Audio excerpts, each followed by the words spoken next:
ready? Yes, sir.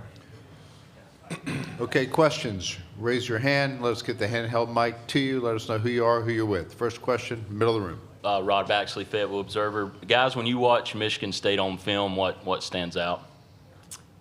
They're a physical team. They're good defensively. They've got a really good half-court defense. They like to push the pace in transition. We did some scouting personnel, obviously, last night. So, we're ready to go out and compete and play against a good team on Saturday. Harrison? Yeah, to add on to what he said, they're a physical team. They got a pretty good guard in Walker, who's been averaging about 20 points a game. He's tough, make shots out the dribble, make three-point shots. They got good big men, 4 big men that they rotate through, so they have a lot of depth and a lot of strength. And they play Big Ten basketball, which is more physical. Front row. Hi, for both of you guys. North Carolina has been an elite program forever. Michigan State more so only the last 25 years or so with Coach Izzo, but that encompasses your entire lifetime. I wonder how you guys think when you hear Michigan State compared to how maybe older fans think. Yeah, it's kind of a surreal moment to think about. For the right to go to the Sweet 16, you got to face Tom Izzo and Michigan State. They're a great team that up and down year, but they're preseason top 5, and they earn their right to the tournament, and they're a really good team. We're ready to go. Cormac? Yeah, two, like you said, historic programs, obviously very well known in college basketball, especially over the last 25 years. So you can't ask for anything better in March Madness to go up and play against great teams, great programs, and come away with a great win. To our right. Brett Friedlander, SaturdayRoad.com. I'd like both players to address this. How much is toughness going to play into tomorrow's game, and how much do you two factor into that? Yeah, I think it starts and ends with toughness for us. That's something we've prided ourselves on all year, is living in the trenches, being tough, playing gritty, doing the dirty work, doing the little things. That's when we're at our best, and that's what fuels us. And so tomorrow's no different. We got to bring the toughness, we got to bring the edge, bring the fight. And Michigan State's a tough team, and the Big Ten's a tough conference, but we're a tough team, and we've shown that all year, and that's really what gets us going. 100% to add on what he said. We play small ball where there's a lot of small lineups, people kind of playing down their position, and a lot of teams will come in with the mentality of trying to bully us, and we feel like a lot of teams have done that throughout the year. They thought that was the scouting report or whatever, and I feel like we've always stepped up and for the challenge, and I think we're ready to go tomorrow too. Back of the room. Michael Coe, WCHL and ChapelBoro.com. This is for both Harrison and Cormac. Elliott said he played terrible yesterday against Wagner. What have you guys said to him to just keep his spirits up as he prepares to face a really good backcourt in Michigan State? Elliott, he's a freshman, so he was a 5-star freshman coming out. He reclassed up, so he should still be in high school right now. So for him to be doing what he's doing, point guard on the #1 team in the country is pretty amazing in itself. And as a freshman, you have up and downs. There'll be games where you play good, games where you play bad. And for him as a great player, there's not much you really need to say to him, because he knows he played bad. He knows what he needs to do. He knows what needs to be done, as the rest of us. Yeah, Elliott, I've said this all year, Elliott is an incredibly mature freshman. People always like to attribute guys making freshman mistakes and whatnot. One thing Elliott doesn't do is he's not a freshman level teammate. He's an incredible teammate. His maturity is far beyond his grade or his class, and that's something that he's shown all season, is his ability to be a great teammate, continue to bounce back from tough games, tough performances. And so we have no doubt, not a single doubt, that he's going to continue to make incredibly big plays for us on Saturday and down the stretch for us, because that's who he is. He's a great player, he's a great teammate, and so we've got all the faith in the world in him.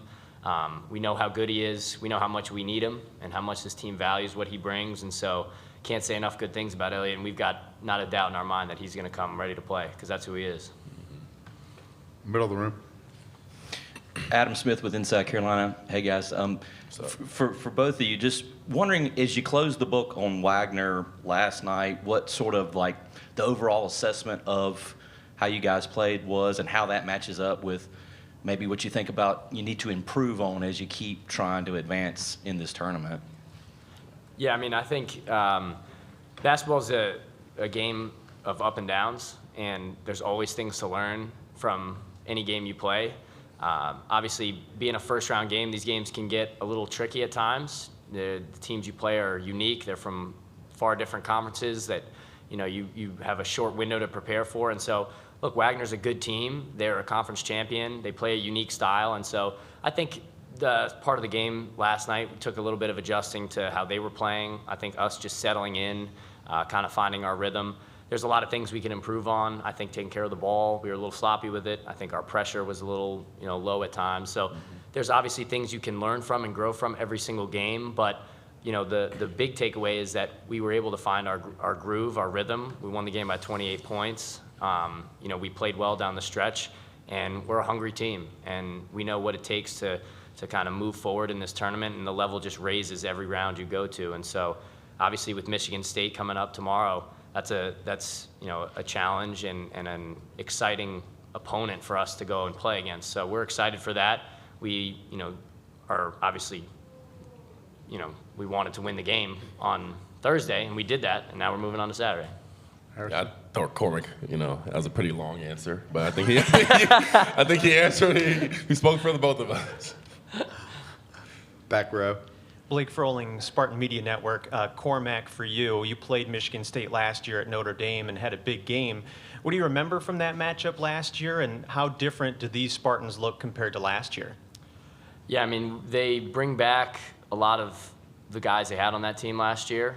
I think, at least 4 or 5 of the guys who played major minutes in that team. So a lot of similar guys, but, year to year things change, and I think obviously they're a little bit different this year. And we're different. I'm with a different group, and this is, I couldn't imagine a better team to go and take on Michigan State than the team we're with, we've brought to Charlotte here. And we've been saying it all year, like our chemistry, our togetherness, I think that's one of our biggest strengths. And so leaning on these guys going into tomorrow and just going out and competing and having fun.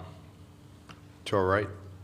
Hey guys, David Hale with ESPN. In the game last night, you had RJ and Armando both moved up in the all-time scoring record list for North Carolina, which they noted was a cool thing to do at the same time. I'm kind of curious, though, as much as they've had great individual careers, do you see them as sort of the sum is greater than the individual parts, and the way that they work together, they manage, lead the team together, and sort of the back and forth that the two of them have together as a group?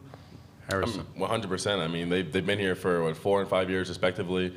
They've been in the Final Four on the run. They've also seen the bad side of it of not making the tournament last year, and then just having their leadership. As me personally, I never played in the NCAA tournament before, and hearing their thoughts, their voice of just kind of treating it as another game and not trying to put too much pressure on yourself, because knowing that if you lose, you're out. Now is the time where one bad game, one bad loss, one bad defense possession can get you eliminated and into your whole season. And for them being there for us, it's such a calming aspect. Having RJ, he can score whenever he wants, and having Armando down low, he demands a double team. Just having both those on the team makes everything easy for me. Want to try for me? Yeah, I totally agree with Harrison. I think I speak for the both of us in saying, those two guys were a big part of the reason why we came to Carolina. Is we know how talented they are. We know how historic they've been for this program. And playing alongside great players is what every great player should want to do. And it makes our jobs a lot easier. It's a luxury to have. And so we're fortunate to have two guys who are as accomplished as they are. And, we collectively are looking to help them out. They help us out. And that's something that we kind of thrive on, is those two, and, how they lead us, how they impact the game on the court and off the court. Again, middle of the room. Harrison, wanted to ask you, since Cormac was so good with the other question, for you, you've talked about not playing an NCAA tournament before, but also not maybe being hyper-focused on watching every game and things like that. Since you are in it now, do you find yourself, soaking it in more, trying to check other games, other scores, or just, being, do you find yourself sort of really getting into the experience more of it?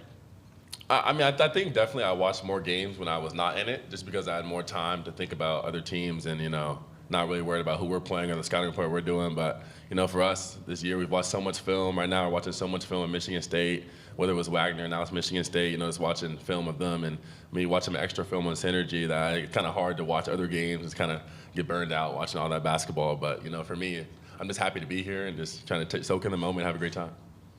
Back to the room. This one's for Cormac. You played in the NCAA tournament before, obviously. Coach Davis, earlier this week, he said he broke down the NCAA tournament into sort of 3 separate tournaments. The Charlotte tournament, if you win, you go to LA. If you win, you go to Arizona. Was that sort of a brand new way of thinking about this event for you as someone who's played in it before? Yeah, absolutely. I really like that framework. I thought that was really helpful for us. Everyone likes to talk about 6 games to win a championship, but 6 games is a lot of games. And I think for us to take it piece by piece, focus on Charlotte first and the task at hand. We're halfway done with the Charlotte tournament, and so being able to focus one at a time, I think is very important, to not get ahead of yourself and not get caught up in the long road to Phoenix, but just staying focused on what you can control and preparing to win the games that you come to play. We do have some colleagues on Zoom. If you have a question, please use the raise hand function. We'll get to you as well. Any other questions here in the room? Nope. Any on Zoom? Okay, thank you guys. We'll see you tomorrow. Thank you. Good job.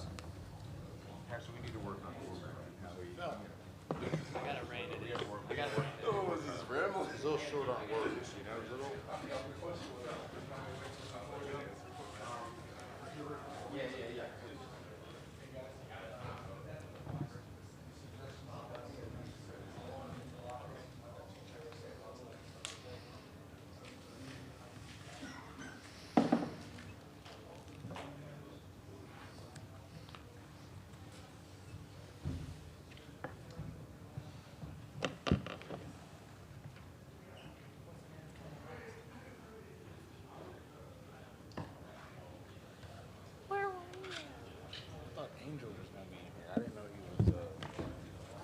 Okay, we'll start with Coach Davis at 2:40.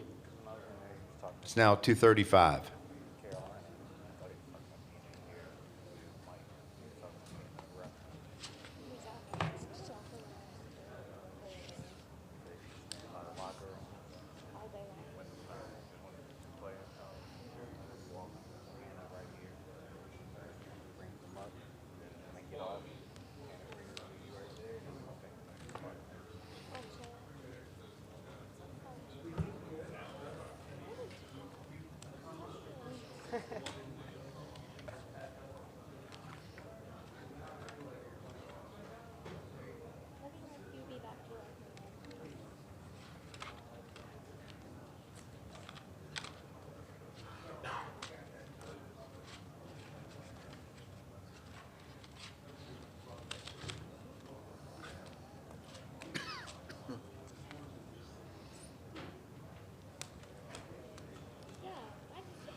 together day one. Really like that jeans.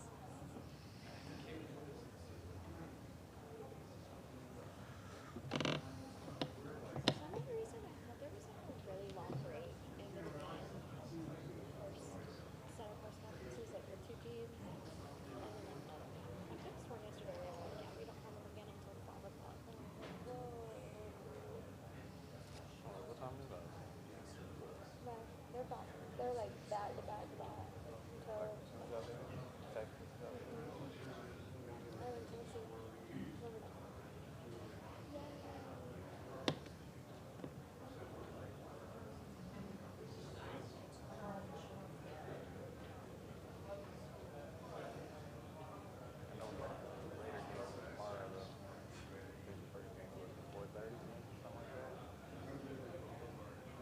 Tennessee numbers at 8, I think. I think Carolina plays at 12:01, and then Tennessee is at, I want to say 7 or 7:30.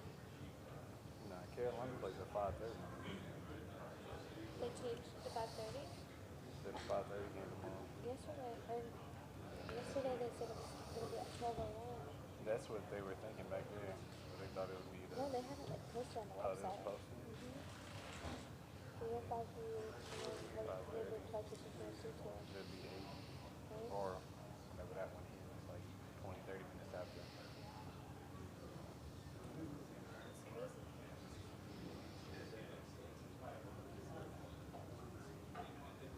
It makes no sense because they was thinking, like that game right there, they're playing in Utah. They're like 3 hours behind us. So when it's 12 o'clock here, it's gonna be like 10 o'clock out there. Oh, yeah. Early morning hoops. Each day starting. What's that?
Okay, we're about to start with Coach Davis from North Carolina.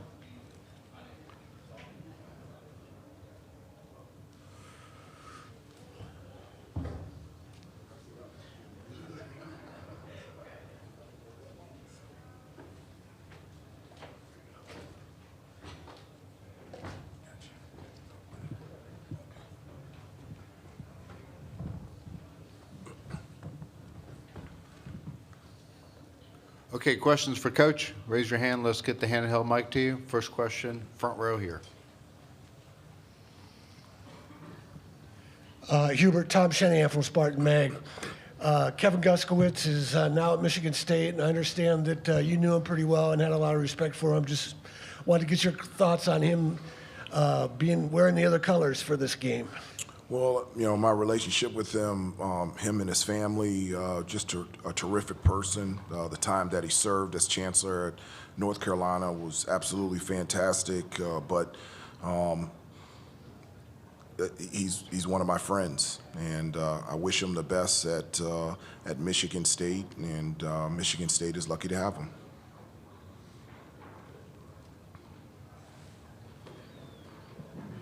Hubert, Scott Fowler from the Charlotte Observer.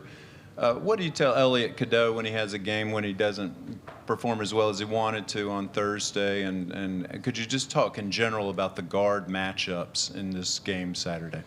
Well, I mean, the guard matchups is going to be very key in determining, you know, the outcome of the game. You know, Elliot, his ability to be able to push the ball and create offense even before we start our offense has just been huge for us this year.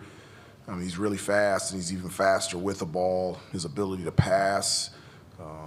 I have loved his progression in terms of from a defensive standpoint, diving on loose balls, and that type of energy and effort, and is going to be needed against a really good Michigan State team tomorrow. To our right.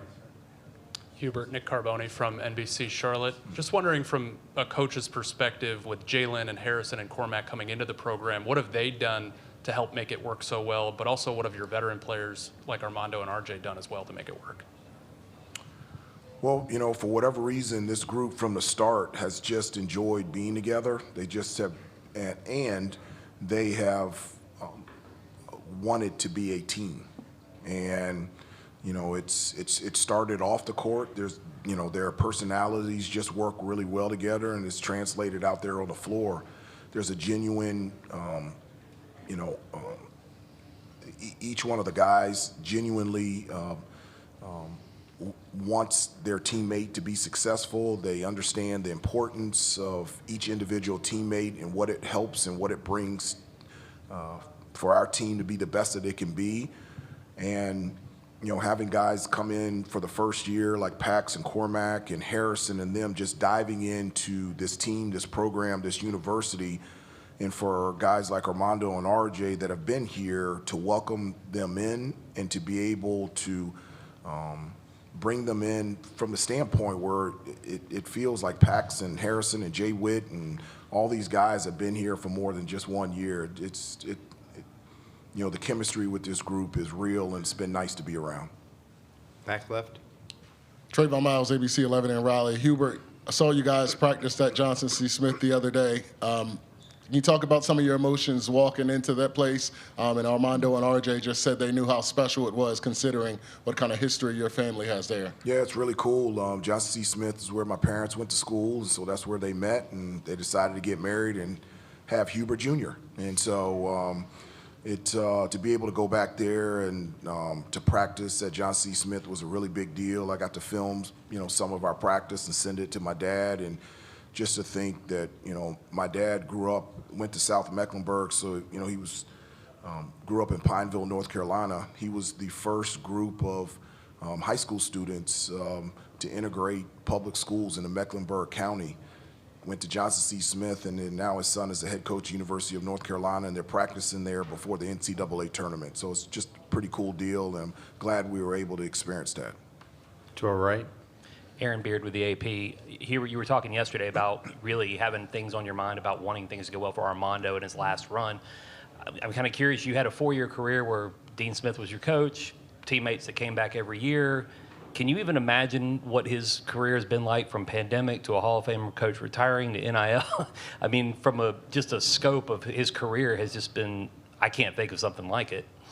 Yeah, he has had a lot. I appreciate you saying that because, during his time in college, there's a number of things in college basketball that have changed. You talked about the NIL, the transfer portal, the extra COVID year, the involvement of agents, and coming off of a pandemic and changing coaches. And so he's had to, we always talk about how do you react and how do you respond specifically, to changes. And he's had to deal with that from a number of different directions and so for him to be able to embrace that and then be able to have the career that he has had, I think that's something to be celebrated for. And his commitment to this university and this program for 5 years, that's something that's new as well. And I'm glad he's a Tar Heel, and he always will be. And it's been an honor and a privilege to be one of his coaches for the last 5 years. Back left. Michael Coe, WCHL, chapelboro.com. Hubert, with the retirements of a bunch of legendary college basketball coaches in the last few years, Coach Williams, Coach Boeheim, Coach K, Jay Wright, Coach Izzo is kind of the elder statesman, if you want to put it that way, of college basketball, or one of them. How cool is it for you as a coach to go up against someone like that for the first time? Well, it's just really cool to be a part of college basketball and specifically be a coach alongside Coach Izzo. I've, for the longest of time, have been one of his biggest fans. As a player, I would have loved to play for him because his not only his commitment to his players on the court, but his commitment to his players off the court, into his university and the community. I think he teaches life through basketball, and that's something that I experienced at Carolina through Coach Smith. And when I see Coach Izzo, it reminds me a lot of Coach Smith. And so it really is, I say this a lot, but it's an honor and a privilege to be on the sideline alongside with him, and for both of our teams to have an opportunity and a chance to compete tomorrow is a really big deal. Far right, aisle.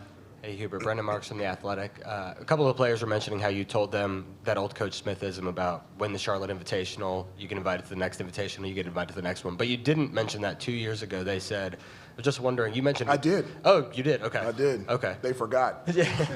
How have you... That's obviously one of many things you've taken from Coach Smith and Coach Guthridge and Coach Williams. How does that filter of you doing your job through the lens of them? How has that continued to evolve the further you've gotten into your tenure? Well, that's who I am. Even from the press conference, when I first accepted the job, I said the foundation of this program, I'm not veering from that. And I'm not veering from it because it's been successful, but more importantly, I've lived it and I believe in it. And I've said that along that path, along that foundation, it's important for me to walk that path, but to do it with my personality in my own shoes, and that's what I've tried to do in the last 3 years. But that's something Coach Smith did and Coach Williams, and the guys forgot. I did do it the first year, and I said, let's win the Fort Worth tournament, and then I said, let's win the Philadelphia tournament. And so that's not something that I just thought about this year. This is something that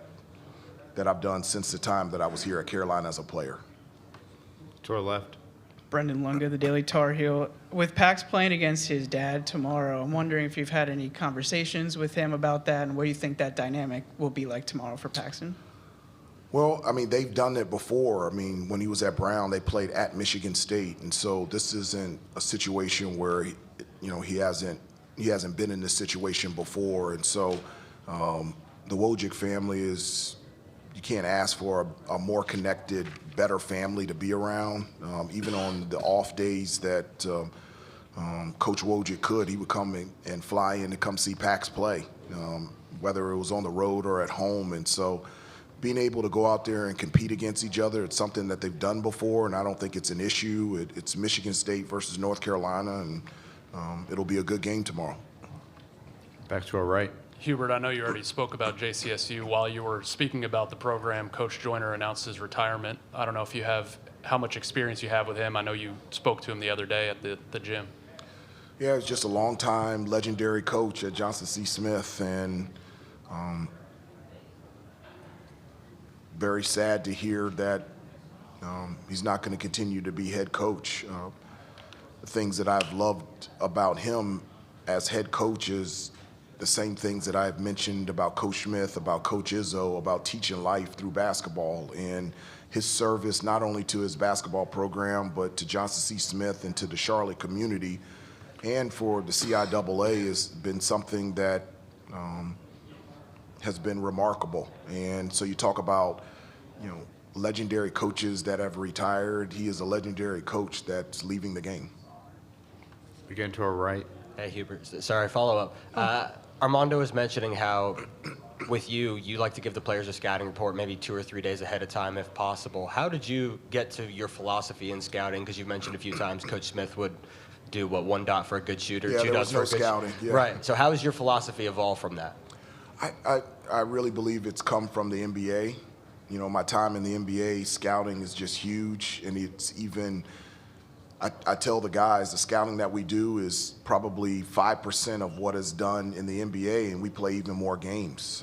Just the attention to detail in terms of scouting in the NBA is ridiculous, to the percentages of when a guy dribbles to his right and when he gets up off the bench and he hops on his left foot. This is the play that they're running. And so scouting report is not a cheat sheet. It's to give them and to guide them in their anticipation to be able to be the best out there on the floor. And I think it's important for the guys to do that. A huge reason also is not only for us, because I always say this to the guys, I'll never ask you to do anything that's a benefit for us that's not a benefit for you personally. You know, giving these guys scouting reports and preparing them here allows them, or puts them in a position when they go to the next level, they've done this before. And so it's in preparation for them moving forward as well, so that when they go to the next level, they know what they're doing. And that's really important to me. Other questions for Coach Davis? Okay, thank you. Okay, thanks. Next coach.